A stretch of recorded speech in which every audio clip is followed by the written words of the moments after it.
Hey everyone, before we dive into today's stories, make sure to hit that like button and subscribe to the channel. It'll really help you get more thrilling and spine-chilling stories like this. I'd love to know, where are you watching from?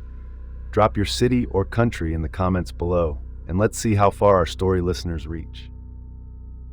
When I first saw the cabin, I thought I'd lucked out. I'd been hiking for hours, lost longer than I cared to admit, when the roof appeared between the trees like some kind of gift. My legs were trembling from exhaustion, and the sun had already started dipping behind the peaks. Out there in the mountains, night falls like a curtain, fast, merciless, and absolute. I needed shelter. The cabin seemed perfect. It stood in a clearing, weathered but intact.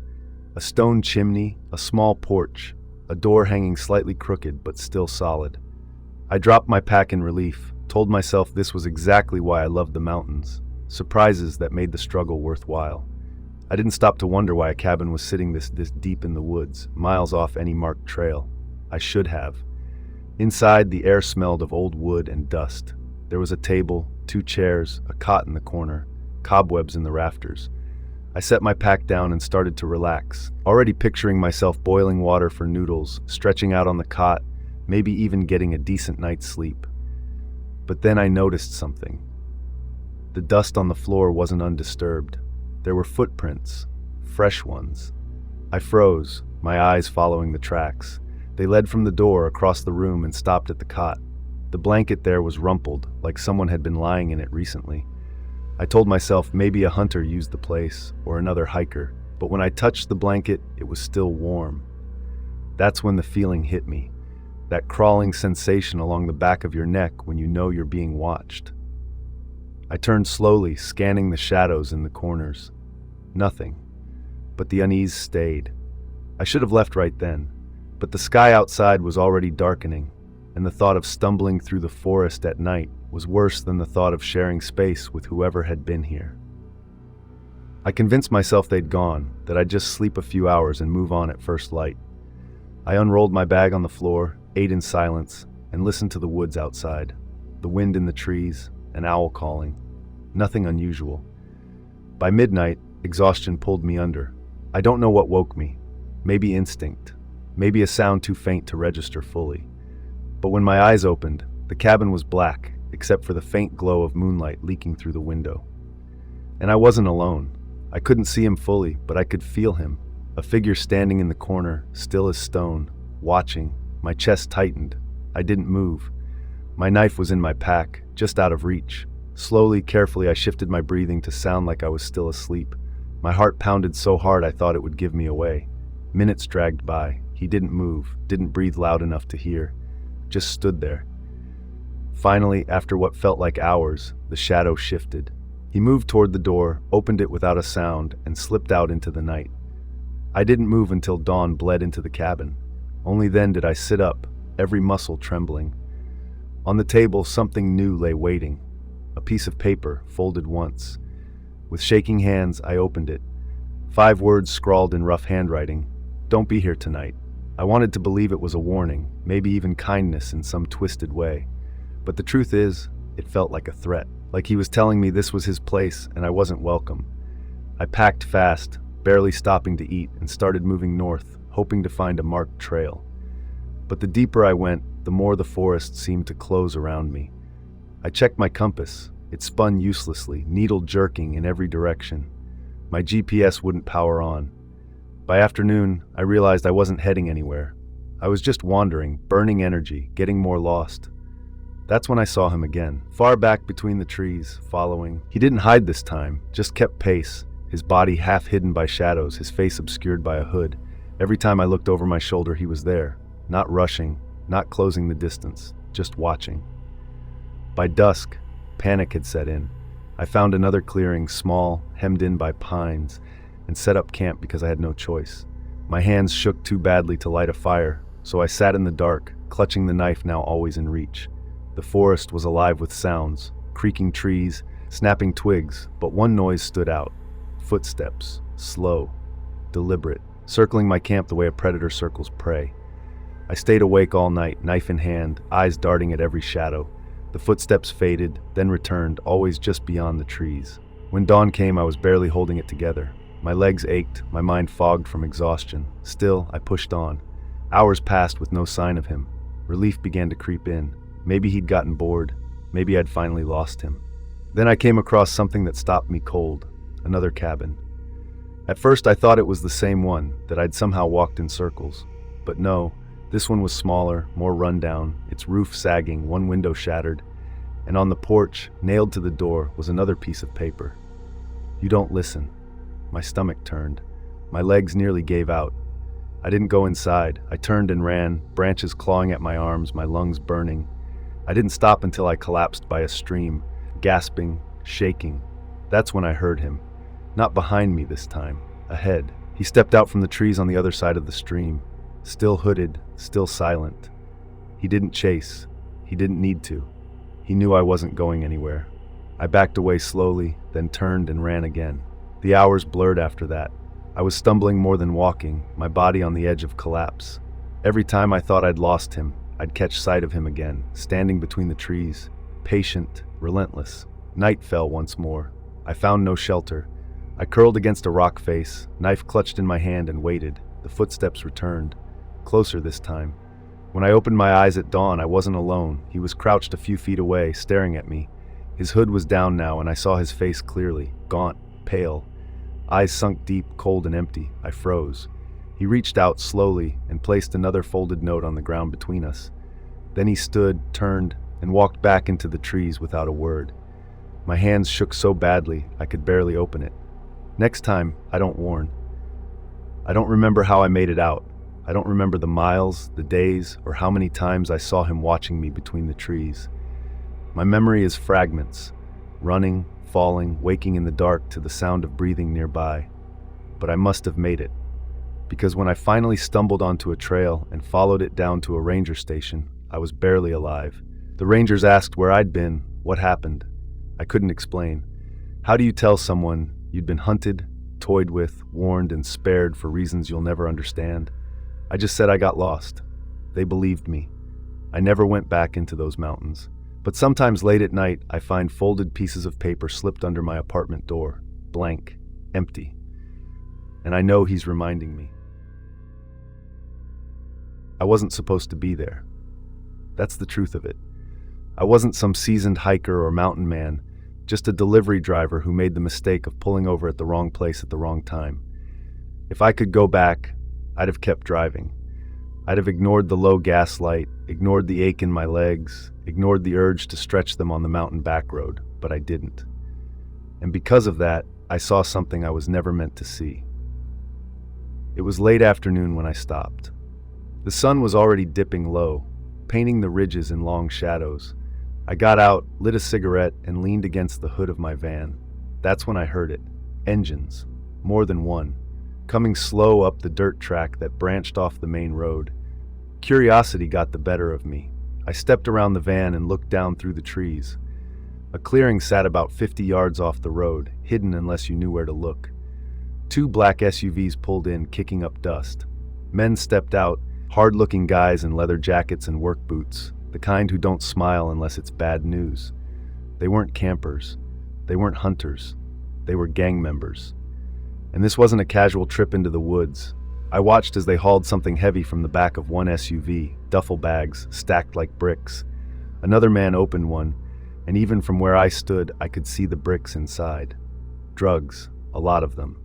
My chest tightened. I knew I shouldn't be there. But I was frozen, rooted by a mix of fear and fascination. Then another car pulled in, smaller, beat up, but carrying 3 more men. A deal was happening.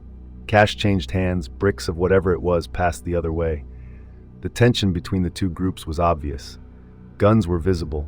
This wasn't some friendly exchange. I shifted my weight, and that was my mistake. A branch cracked under my boot. The sound was small, but in the silence of that clearing, it was loud enough. One of them turned his head. His eyes locked on mine. "Up there!" he shouted. Panic hit me like electricity. I bolted back to the van, threw myself inside, and jammed the key into the ignition. The engine coughed, roared to life, and I slammed it into gear. Behind me, shouting erupted, then gunshots. Bullets pinged off the rear panel as I fishtailed onto the road. I drove like a madman, gravel spraying, heart slamming against my ribs. The road twisted, climbing higher into the mountains, and I took turns so hard I nearly rolled. But in the mirror, I saw them, the SUVs, headlights bouncing, engines growling like predators on my trail. I was trapped, no cell service, no towns for miles, just endless road curling through forest and rock. The chase went on for what felt like hours. My van wasn't fast, not against their machines. They were closing in. At one point, a bullet shattered my rear window, glass raining over me. I swerved, nearly went off a cliff, and kept pushing. Then the road split, one way down, the other deeper into the mountains. I took the mountain road, praying they'd think I'd go for escape, but they followed. By nightfall, my gas gauge was buried in red. The engine sputtered, coughed, and died just as the road narrowed to little more than a trail. I coasted to a stop, heart sinking. The forest was silent around me. I grabbed my pack, my flashlight, and the small folding knife I kept in the glove box. Then I ran. The forest swallowed me whole. Branches whipped my face, roots grabbed my ankles, but adrenaline carried me. Behind me, I heard the SUVs skid to a stop, doors slamming, voices shouting, "Find him!" Flashlights cut through the dark, sweeping like search beams. I pressed myself flat against the earth, chest heaving, as beams passed just yards away. Boots crunched leaves. Men cursed, calling to each other. I waited until they moved on, then crawled deeper into the woods. That was the start of the worst night of my life. The mountains are different in the dark. Every tree looks like a figure, every sound like footsteps. I stumbled blindly, trying to put as much distance between me and them as possible. But no matter how far I went, their voices carried, they were hunting me. At one point, I found an old logging road. I followed it, hoping it would lead somewhere, anywhere. Instead, it led me straight into another clearing, and right into two of them. They were standing by a truck, smoking, guns slung casually over their shoulders. One spotted me instantly. There! I dove behind a fallen log as bullets tore through the night. Wood splintered around me. My ears rang. I crawled, heart in my throat, and when there was a gap, I sprinted again, weaving through trees. They chased, crashing after me, but the woods slowed them down. I ducked into a ravine, slid down on my stomach, and pressed myself against the cold dirt until their footsteps faded. The hours dragged. Exhaustion set in. My lungs burned, my legs shook. But every time I thought I was safe, I'd hear them again, shouting, laughing, closing in. Sometime past midnight, I stumbled across an abandoned mine entrance. A black hole in the side of the mountain, timbers rotting around it. I didn't think, I just ran inside. The air was damp, stale. My flashlight flickered weakly as I crept deeper, praying the tunnels would hide me. The walls seemed to close in, every drip of water echoing like a gunshot. I found a side chamber, small, half collapsed. I squeezed in and shut off the light. My chest heaved as I listened. Minutes later, voices at the entrance. "Check in here." Their beams cut through the dark, sweeping the tunnels. Boots echoed on stone. I pressed myself flat, biting my hand to keep from breathing too loud. They passed by my chamber, beams brushing the walls. One stopped, turned, shining directly toward where I hid. The light hovered, searching. My stomach clenched so hard it hurt. Then finally, it moved on. They cursed, muttered, and eventually their footsteps faded. I don't know how long I stayed there.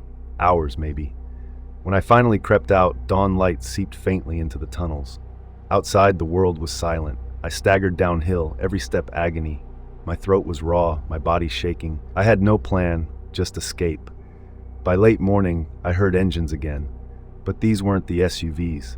These were ATVs, and when I broke out of the trees, I saw uniforms. Rangers. They rushed toward me, shouting, asking what happened. I collapsed at their feet.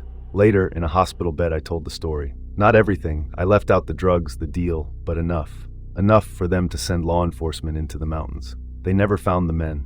Not a trace of the SUVs, the drugs, the guns. Nothing. It was like they vanished back into the trees. But I know they're still out there. Because sometimes when I drive those mountain roads again for work, I catch glimpses in my mirror. Black SUVs keeping pace far behind. Never close, never chasing. Just reminding me I saw something I shouldn't have. And one day they might decide my luck has run out. I've spent most of my life around the mountains. I never thought much about what could be hiding out there. They were just trees, trails, and silence. But one trip changed all of that for me. It started as a simple weekend getaway. A coworker of mine had a small cabin up on the ridge. Nothing fancy, just a wooden box with a porch, running water, and enough space to crash for a couple nights. He offered to let me use it since I'd been burned out at work, and I jumped at the chance. I packed light, clothes, a cooler, some groceries, a flashlight. I left my phone on, but I already knew the signal up there was spotty at best. That didn't bother me. I thought disconnecting might do me some good. The road to the cabin wound higher than I remembered. Tall pines pressed in tight on both sides, shutting out the sky. By the time I pulled up, the sun was already behind the ridge, and the trees cast long, heavy shadows. The place sat by itself, no neighbors in sight, just forest in every direction. It should have felt peaceful. But even unloading my bag, I caught myself glancing over my shoulder. The woods felt watchful somehow. I shook it off, chalking it up to being tired. Inside, the cabin was cozy enough. Wood-paneled walls, a single bedroom, a kitchen with gas burners. The porch looked out on the slope below, where the trees dropped into a dark tangle.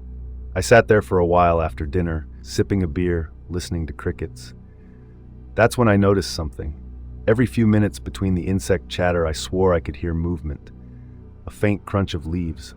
Slow, deliberate. At first I thought it was a deer, but deer don't move like that. They don't stop and start. They don't linger, just out of sight. I stared into the tree line, eyes straining against the dark. I told myself I was imagining it.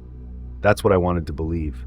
But then I saw it, not clearly, just a shape, a tall, narrow figure standing between two pines, too still to be an animal, too tall to be anything natural. I froze. My beer slipped from my hand and rolled across the porch. When I blinked, the figure was gone. I laughed nervously to myself. My brain was playing tricks, turning shadows into monsters. That had to be it. I went inside, locked the door, and forced myself to sleep. The next morning, the unease was still there. The woods looked different in daylight, but I couldn't shake the memory of that shape. I decided to go for a walk, hoping to clear my head. The trail behind the cabin wound uphill before looping back down. The air was sharp with pine sap, the ground damp from last night's dew. Half a mile in, I noticed footprints. At first I thought they were mine from earlier, but these were larger, deeper, fresh. They trailed off the path, disappearing into the brush. I crouched, studying them. Whoever it was had boots on, heavy ones. I stood quickly and scanned the trees. Nothing moved. By the time I made it back to the cabin, my nerves were stretched thin. I locked the door again, though part of me wondered what good a flimsy lock would do if someone really wanted in. The day dragged. I read, I ate, I tried to nap, but every creak of the cabin made me twitch. As dusk fell, the woods grew restless again. The same crunching returned, leaves shifting, branches snapping, always just far enough back that I couldn't see. I stood on the porch, gripping the railing, staring into the tree line. "Hello," I called, my voice cracking. The forest swallowed the word. No answer. But the crunching stopped. I went inside and shoved a chair under the doorknob. My heart pounded as night closed in. The sound woke me just after midnight. A faint tap. Not from the door, from the window. I lay still, sweat prickling my skin. Another tap, then a slow drag, like fingertips trailing across the glass. I sat up, holding my breath. The curtains shifted slightly, like someone had brushed against them from outside. I wanted to scream, but no sound came out. Instead, I forced myself to creep forward. My legs felt like lead. I pulled the curtain back in one sharp motion. Nothing. The forest loomed, empty and silent. I sagged against the wall, breathing hard. But just as I turned away, I caught it, a reflection in the glass. A face, not pressed against the window, but behind me. I spun, knife in hand, but the room was empty. I stood there for a long time, shaking until my knees gave out and I sat on the floor. The next day, I packed my bag. I told myself I'd had enough, but when I tried the van, it wouldn't start. The engine cranked weakly, then died. The gas gauge sat at half, so it wasn't fuel. I checked under the hood, but I know nothing about engines. All I saw were wires and belts. But one thing I did notice, the battery cables were loose. Too loose. Someone had tampered with it. I slammed the hood shut and backed away, scanning the tree line. My throat was dry, my vision swimming. Whoever it was, they didn't want me leaving. That night, the noises grew louder, no longer cautious but bold. Heavy footsteps circling the cabin, a low creak on the porch boards, a scrape against the siding. At one point, the doorknob rattled, slowly, deliberately. I sat in the corner with the knife in one hand, flashlight in the other, praying the door would hold. Hours dragged like days. Near dawn, silence finally fell. When the light broke, I stumbled outside. The porch boards were scuffed with mud. Large boot prints circled the cabin, and on the window, smeared in condensation, were handprints. Large, pale, and pressed flat against the glass. I didn't wait. I grabbed my pack, started down the road on foot. 10 miles, 20, I didn't care. I just needed to get away. By sheer luck, a ranger truck passed me around mid-morning. The driver pulled over, asked if I needed help. I told him my van broke down. I didn't tell him about the rest. He drove me back into town. I never went back for the van. I let the towing company deal with it. And I never set foot in those mountains again. But sometimes late at night, I dream of that cabin. And in the dream, I'm back inside, frozen in front of the window. And this time when I turn, there is someone standing behind me. I'd been driving mountain roads all day, and the weather wasn't on my side. A storm had rolled in fast, turning the sky a dull gray and filling the forest with a restless wind. I wasn't planning to stay out there overnight, but I'd underestimated just how far the next town was. By the time I realized I wasn't making it, the rain was already hitting the windshield in sheets. I pulled off onto a gravel side road that wound higher into the ridge. My plan was to find a spot wide enough to park and sleep in the car, but that road didn't offer much. Just tight switchbacks and walls of pine. When I finally came around a bend and spotted a cabin tucked back from the road, relief hit me. It wasn't much. A dark wooden box with a tin roof, set in a clearing. The porch light was out, and no car sat in the muddy drive. I figured it was a seasonal place, maybe a hunting cabin someone used now and then. I sat there a long moment, wipers squealing, debating. Then lightning cracked across the ridge, and I made up my mind. Shelter was better than freezing in my car. I jogged up to the porch, rain plastering my hair. The door was locked, but when I pressed on it, the wood gave slightly. Old frame, cheap latch, one good shove and I was inside. The place smelled like damp wood and ash. A single room, kitchen in the corner, a sofa, a table, and a door that likely led to a bedroom. There were boots by the door, but they were coated in dust. A coffee cup sat on the counter, ringed with dried stains. It didn't look lived in. I told myself no one would mind if I crashed just for the night. I lit the wood stove with some paper scraps and soon had a small fire going. The warmth seeped into me fast, pulling the ache out of my bones. By the time I laid down on the sofa, rain still hammering the roof, I felt almost grateful for the storm. I fell asleep hard. The sound of a car woke me. Headlights swept across the cabin wall. Tires crunched on gravel outside. I sat up, heart punching my chest. The storm had passed, and the clock on the wall read just after midnight. Doors slammed, 2 of them. I darted to the window and pulled the curtain an inch. A truck sat outside, mud sprayed across the sides. 2 men climbed the porch. Both carried duffel bags slung over their shoulders. Panic set in. This wasn't some abandoned cabin, it belonged to them. I scanned the room, searching for somewhere to hide. The sofa was useless. The kitchen had nothing. The only option was the bedroom. I slipped inside, easing the door shut just as the front one opened. Their voices filled the cabin. "Dump the bags." Heavy thud on the floor. "You got the cash? Relax. We'll count it after." I pressed my ear to the door. Their boots thumped as they moved around, dropping things on the table. Paper rustled, then the metallic clink of bottles. The air filled with cigarette smoke. I crouched in the corner, trying not to breathe too loud. The men laughed, cursed, talked low. I caught words: shipment, pickup, heat, enough to know I'd stumbled into something I had no business seeing. Minutes crawled like hours. My legs went numb, my back screaming from crouching. All I could think about was them opening the bedroom door and finding me there. I prayed they'd drink themselves stupid and pass out, but luck wasn't on my side. Around one of them said, "Gonna grab the blanket, it's freezing." Footsteps came closer, toward the bedroom. I scrambled under the bed, biting down hard on my hand to keep from making a sound. The door creaked open. Light spilled in. Boots stepped inside. I could see his legs through the gap beneath the bed frame. He opened the closet, muttering, then yanked a blanket off the shelf. For a moment, he stood there, right above me. If he'd crouched even slightly, if he'd dropped anything, he would have seen me. But he didn't. He just turned and walked out, shutting the door. My lungs screamed as I finally let the breath go. The hours that followed were hell. They drank, they argued. At one point, one of them smashed a bottle, glass skittering across the floor. Then laughter again. They were unpredictable, loud 1 minute and dead silent the next. Around 3, I heard the front door open again. Another set of footsteps, a third voice. "What the hell took you so long?" "Roadblock, man. Cops everywhere. Had to take the ridge." I closed my eyes, my stomach twisted, 3 of them now. All talking about police, shipments, cash. It was clear. I'd landed in the middle of a drug run. Sleep was impossible. I lay rigid under that bed, shivering despite the stuffy room. My mind ran wild with scenarios, them finding me, them thinking I was a snitch, them dragging me out into the woods.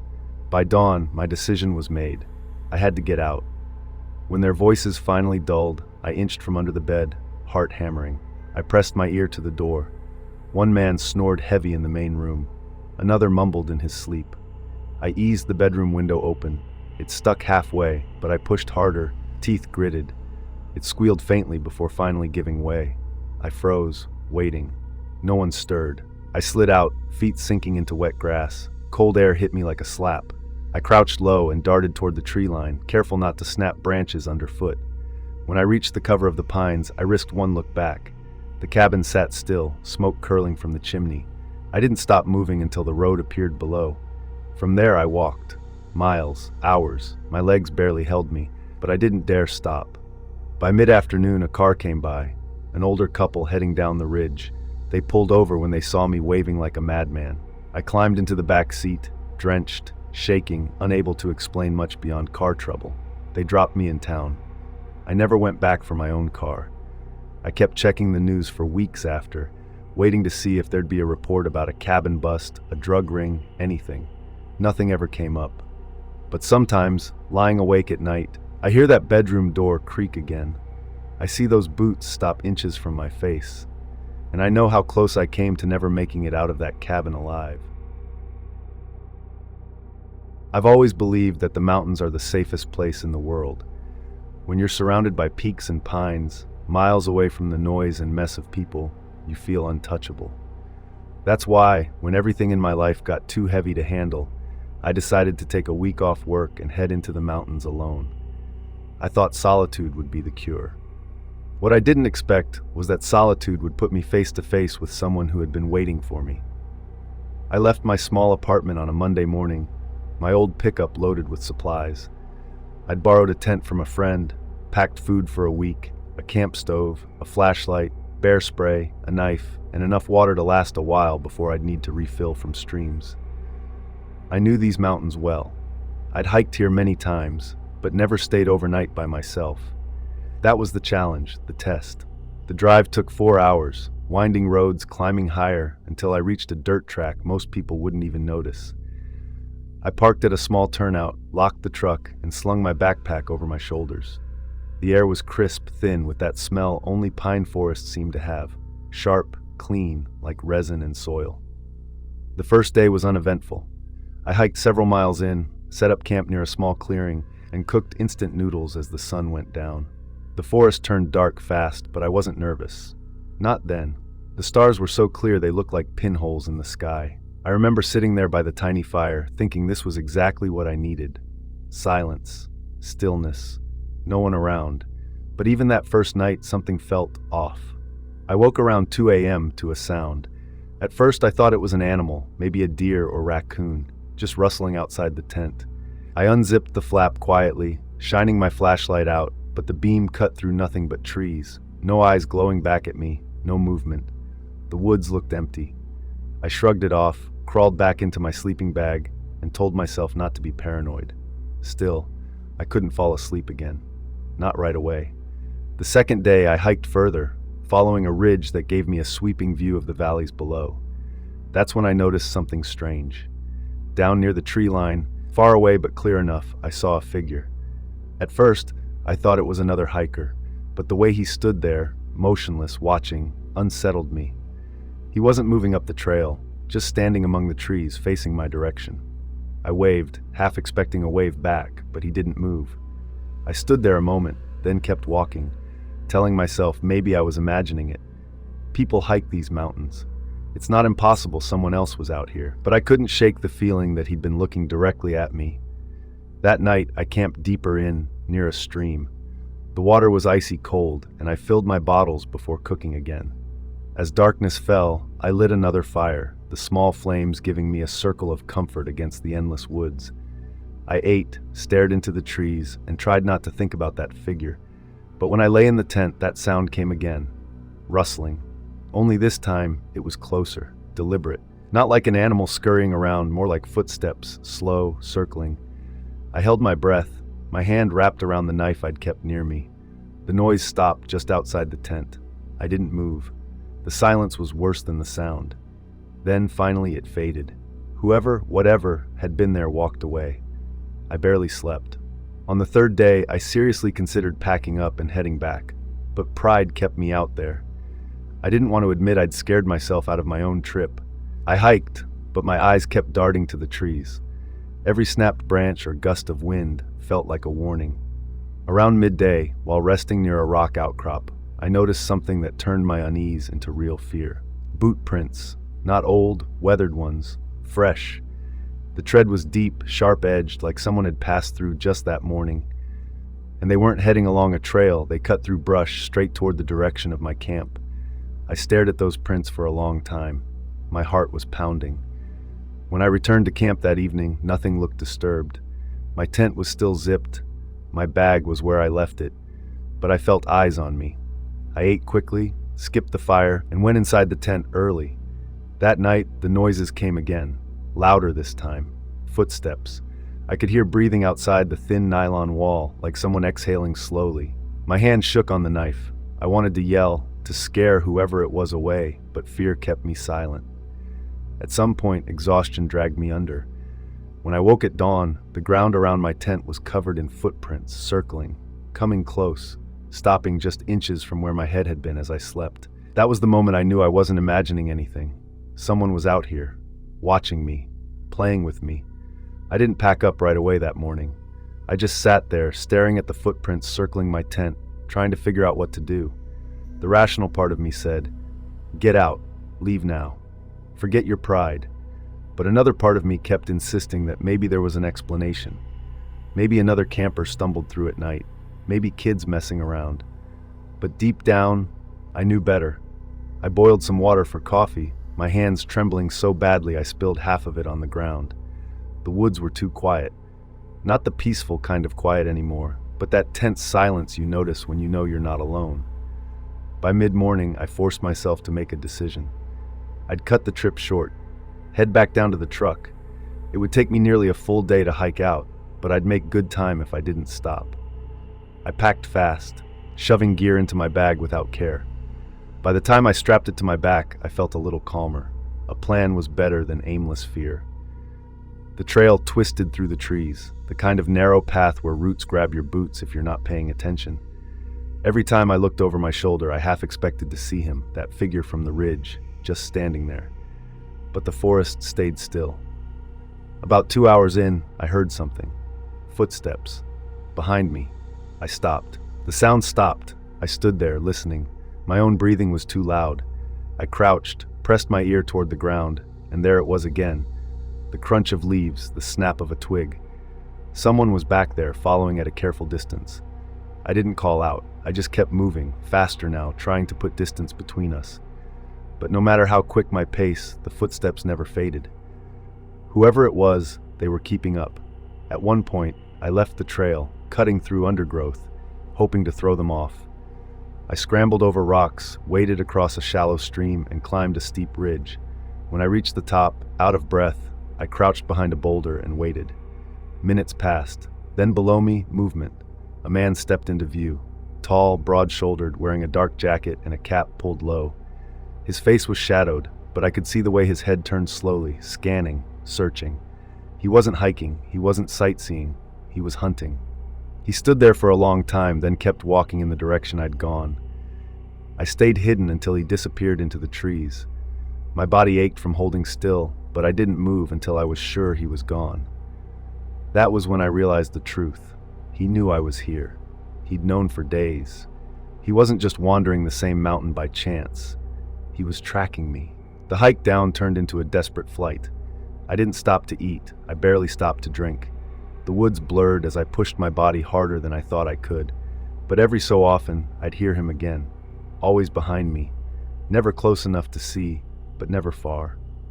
As evening fell, I knew I wasn't going to make it back to the truck before dark. Panic clawed at me.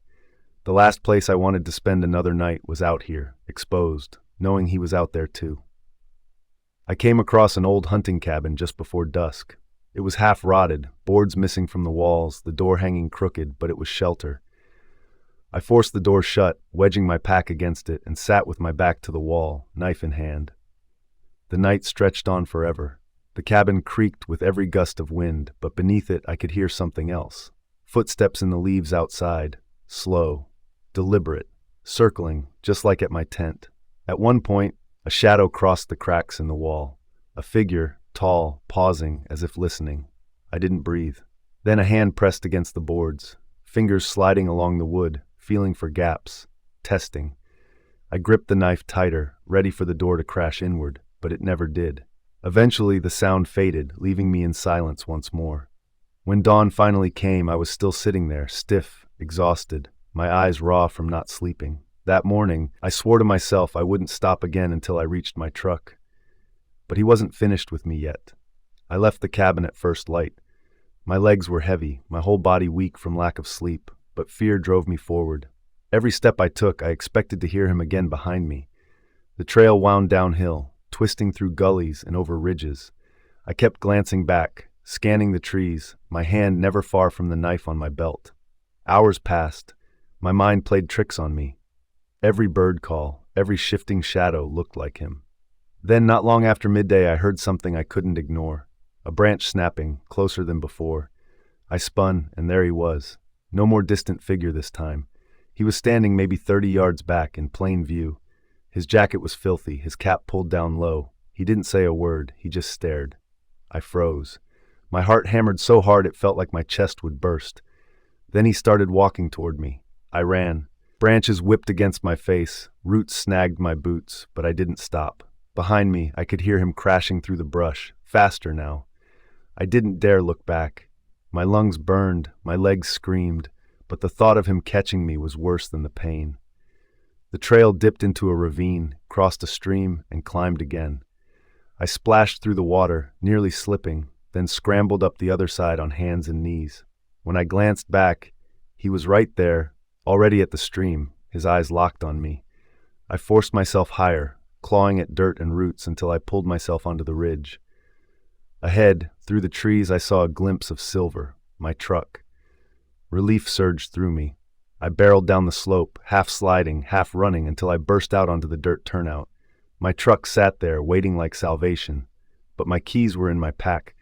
My shaking hands fumbled with the zipper as I darted to the driver's side. Behind me, I could hear him pounding closer. I yanked the keys out, jammed one into the lock, and threw the door open. The moment I slammed it shut behind me, he hit the side of the truck. The whole frame shook. His hand smacked against the window, leaving a greasy print as he tried the handle. I twisted the key in the ignition. The engine roared to life. He pounded on the glass, his face inches from mine. I finally saw his eyes. Cold, flat, expressionless, like he wasn't even human. I floored the gas. The truck lurched forward, throwing him off balance. Gravel sprayed behind me as I tore down the dirt road, heart racing, hands gripping the wheel so hard they ached. In the mirror, I saw him standing there, shrinking into the distance, watching me go. He didn't chase this time. He just stood, motionless, the same way I'd first seen him on the ridge. It took nearly an hour before I hit paved road.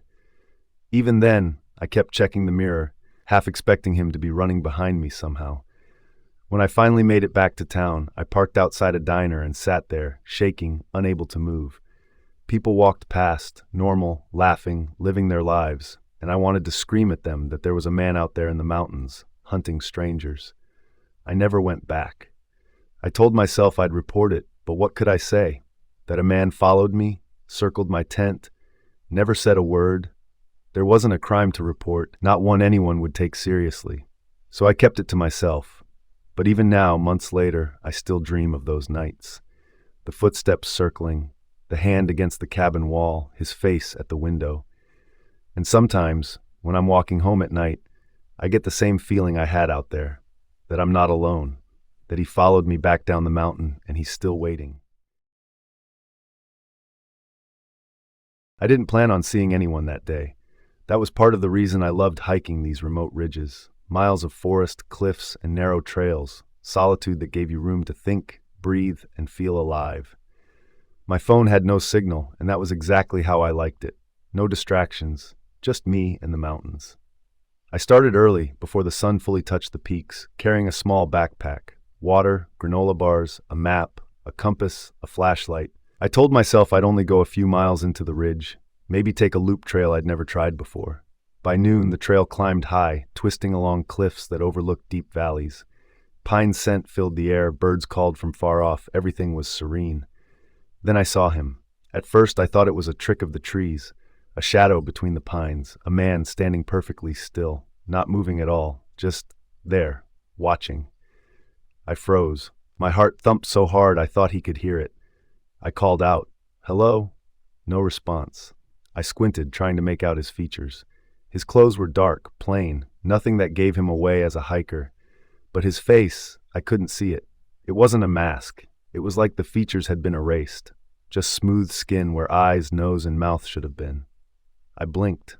Maybe my eyes were playing tricks. Maybe light and shadow were working together. But when I took a step closer, the shape didn't shift. It didn't move. I swallowed hard, forced myself to keep moving, but I kept glancing over my shoulder. Every few steps, he was still there, just beyond the trees, watching. By late afternoon, I tried to take a side trail downhill, hoping to lose him. I couldn't shake the feeling that he wasn't just standing there, he was following, somehow keeping pace without making a sound. I finally broke out into a small clearing. My legs were sore, my palms scraped from clinging to rocks and roots, and then I saw him again. Closer this time. I stumbled backward, tripping over a root. My flashlight, which I'd taken out as the light began fading, fell and the beam rolled across the trees. When it hit him, he was gone. I spun in every direction. Nothing. No trace. Only the sound of wind through the pines and my own ragged breathing. I told myself I was imagining it. Stress, fatigue, my brain playing tricks. But as the sun dipped below the ridge, I started hearing footsteps. Slow, deliberate. Behind me. Not humanly precise, the rhythm was off. Every so often a branch would snap exactly the way it would if someone were stepping over a rock, but when I turned, nothing was there. Night came quickly. I knew I had to find shelter. I stumbled upon a cave entrance, small, hidden behind a wall of ferns. It wasn't much, but it was enough to get me out of the wind. I crawled in and tried to light my flashlight. The batteries were nearly dead. I huddled in the corner, knife in hand, and listened. The footsteps stopped. Then I heard breathing. Soft, not mine. I froze. Every nerve screamed, "Hello." My voice was barely a whisper. Silence. Then a low, guttural sound, not a word, not a growl, something inhuman. I pressed myself flat against the rock wall. My flashlight flickered. I saw the outline of him, the smooth face catching the faint light, staring at me. I couldn't scream. My throat had gone dry. Minutes passed, hours, maybe. Every time the light flickered, he shifted slightly, closer, always watching, but never moving fully. I thought about running, but I was trapped in the cave. Even if I bolted, I'd stumble in the dark, and he would be waiting. I knew it. I stayed there until the faint gray of dawn filtered into the cave. When I dared to look out, the clearing was empty. I thought I was safe. But as I stepped onto the trail, I saw footprints. Not human, not animal. They led away from the cave, straight toward mine. I ran. For hours, I didn't stop. My legs burned. My lungs were on fire. I crashed through underbrush, slipped on wet rocks, but every so often I'd catch a glimpse of him in the distance. Far enough to escape, close enough to remind me he was there, watching, waiting. I tried to keep to the main trail downhill, hoping to reach the ranger station, but the forest seemed endless. Trails doubled back. I swear the same trees appeared over and over, though that couldn't be possible. By nightfall, I found another overhang. I hid beneath it, curling up with my knife pressed to my chest. My mind raced. I thought of every horror story I'd ever heard. None of them prepared me for this. A man without a face, following me, watching, waiting. Sleep didn't come. Not really. My eyes closed, but I dreamed he was inches away, silent, faceless, staring. Every time I opened my eyes, he was gone. Morning came. I forced myself to move again. Hunger gnawed at me. My pack was nearly empty, my water nearly gone. But I kept going, following what I hoped was the trail down. By afternoon, I reached a stream. I drank greedily, splashing water on my face. That's when I saw it, his reflection in the water. Not my own, not a human reflection. Just that smooth, blank face staring back at me from the surface. I spun around. Nothing. Trees. Rocks. Silence. I ran. Hours later, I finally stumbled onto a ranger station. 2 rangers were outside, packing gear. I ran up to them, gasping, pointing back toward the trail. There's a man, My words failed me. I could barely speak without sobbing. They looked at me like I was insane. Calm down, one said. Where exactly did you see him? I tried to explain, but how could I? A man without a face? The words sounded ridiculous. One ranger offered water, another helped me inside. I looked back toward the trail. Nothing, no sign of him. They called for a search team, but the mountains were vast. By the time anyone could reach the area, there was nothing. No footprints, no trace, nothing that could confirm my story. I tried to convince myself it was a hallucination, exhaustion, dehydration, fear. But months later, I still dream of him, walking through the tree line, silent, faceless, waiting for me to slip, waiting for me to turn, waiting for me to see him. And some nights, when I walk outside alone, I swear I catch a glimpse of a blank face just beyond the trees, watching, waiting. The storm hit faster than I expected. I was hiking alone in the northern mountains, a trail I'd done a dozen times before. I knew the terrain well, or at least I thought I did. Clouds rolled in, thick and heavy, and the wind shredded across the ridge. By mid-afternoon, visibility was almost zero. I decided to turn back. Half an hour later, the storm caught me. Rain pounded against my jacket, sleet stung my face, and the trail I had relied on vanished under mud and fallen branches. My phone had no signal. My compass spun uselessly in the magnetic storm of the ridge.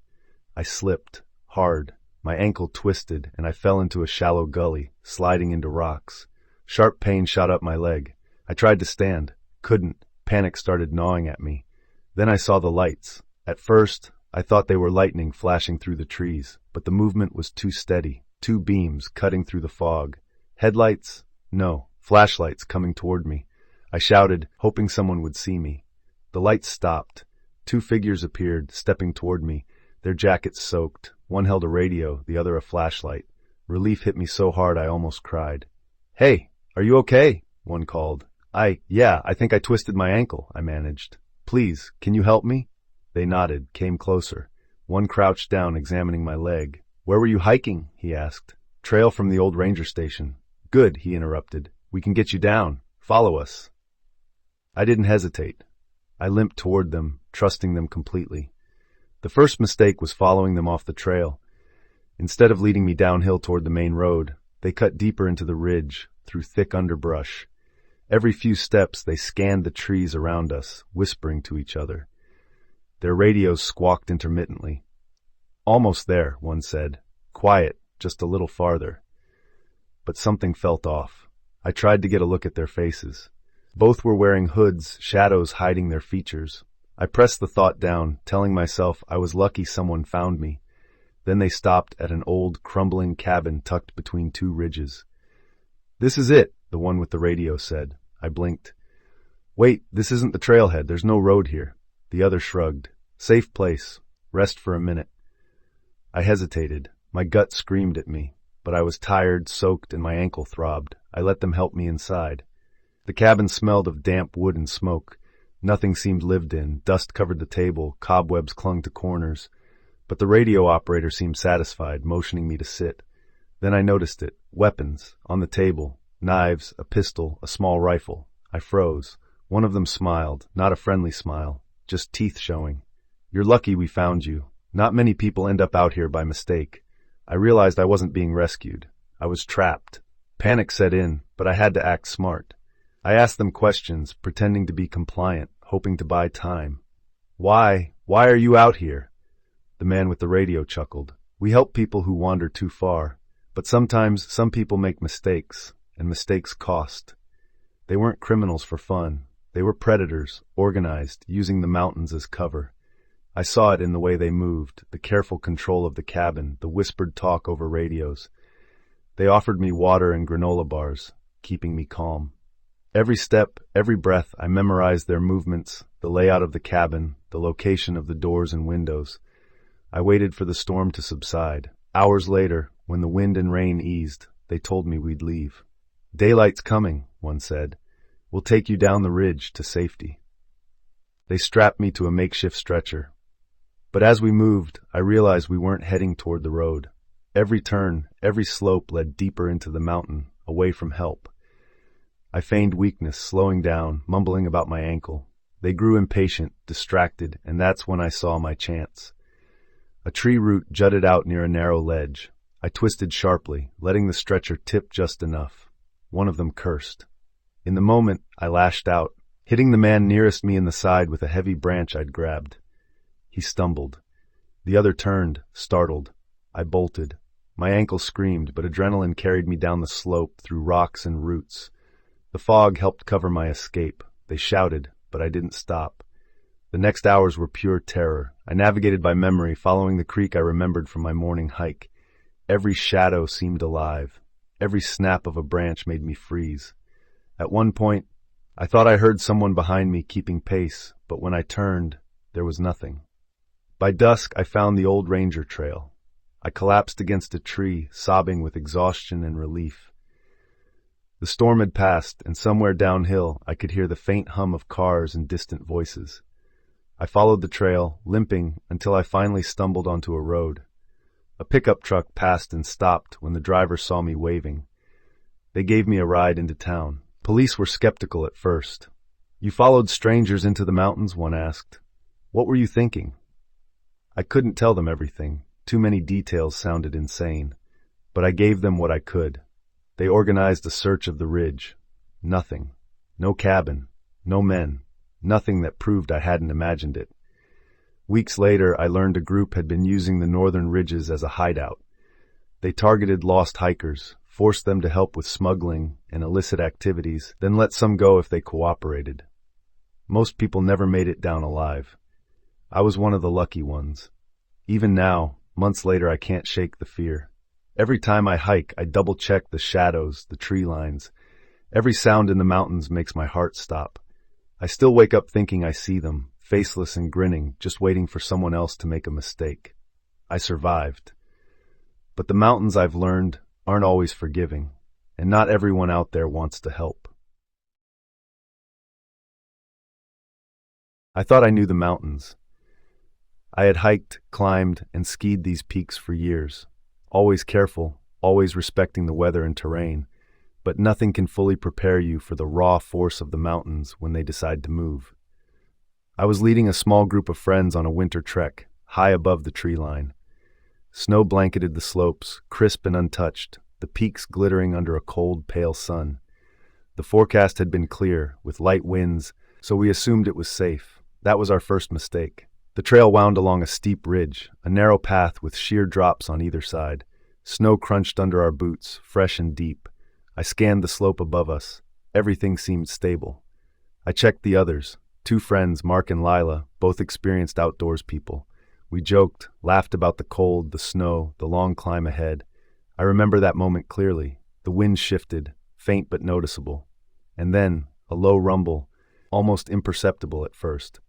"Do you hear that?" I asked. Mark froze, eyes narrowing. Lila tilted her head, listening. The sound grew, rolling deep, like thunder muffled through the snow. I froze, stomach dropping. I'd heard of avalanches, read countless warnings, but experiencing one is different. The snow below the ridge shivered, a wave moving beneath the surface. Then it cracked. "Get back!" I yelled, trying to keep my voice steady. It was too late. A wall of snow broke free above us, a roaring river of white sweeping down the slope. I lunged toward the rocky side, grabbing a tree branch. Snow hit my legs, pulling me down. The roar deafened me. I lost my grip. I spun, tumbled, swallowed by the avalanche. When I finally stopped, I was buried up to my chest. My face scraped with ice, lungs burning. The snow pressed against me, cold, heavy, unyielding. I tried to move, but every effort brought only resistance. I couldn't see Mark or Lila. Panic clawed at me, but I forced myself to stay calm. Breathing slow, I scanned the surface with my hands. A branch. I grabbed it and tried to lever myself free, digging inch by inch through the dense, icy snow. It took what felt like hours, but I finally crawled out enough to see daylight. The slope was devastated. Trees uprooted, rocks displaced, snow carved into unnatural shapes. My friends were nowhere in sight. I yelled their names. My voice carried weakly over the slope. No response. I had to find them. I moved carefully, each step measured. The avalanche had changed the landscape. Trails we'd taken were gone. Rocks and snow blocked the way. I descended slowly, looking for tracks, signs, anything. Then I saw it. A boot sticking out of the snow, partially buried. "Mark!" I screamed, sprinting toward him. He was unconscious, covered in snow, but alive. I dragged him to a safer spot, brushing snow from his face, trying to wake him. "Come on, Mark. Stay with me." I shook him gently, terrified. He coughed, sputtering, eyes blinking open. Relief hit me like a tidal wave. We have to find Lila," he gasped. I nodded, scanning the slope again. The snow had quieted now, but the devastation made it almost impossible to see her. Then I heard a faint shout, high-pitched, distant. "Lila!" I sprinted toward the sound, Mark limping beside me. Every step was a gamble. The snow underfoot shifted, threatening to slide again. Rocks hidden beneath the white blanket made my footing treacherous. Then I saw her. Lila had been pinned by a fallen tree, snow packed against her side. She was conscious but clearly in shock.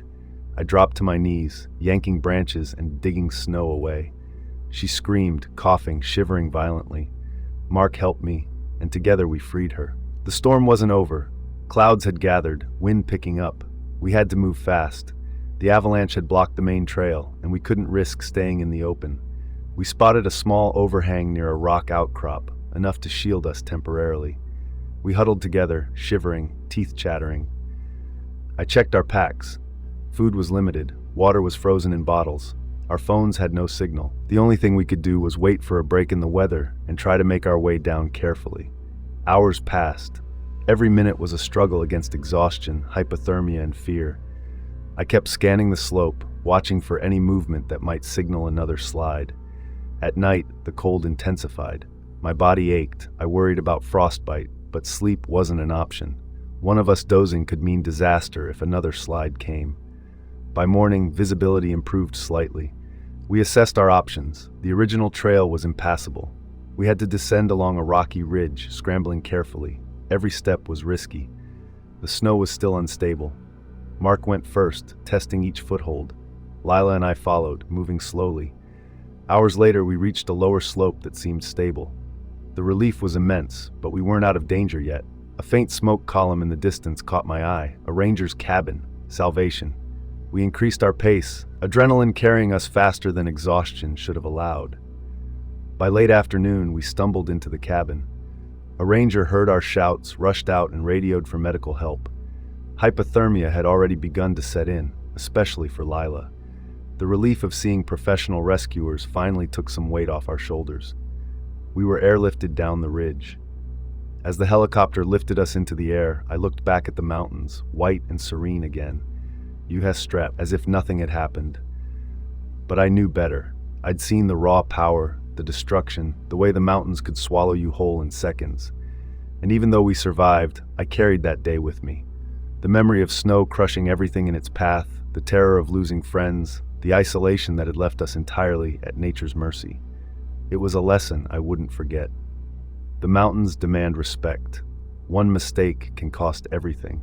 And even now, when I see a snow-covered ridge, my stomach tightens and I remember the roar, the weight, and the cold that nearly claimed us.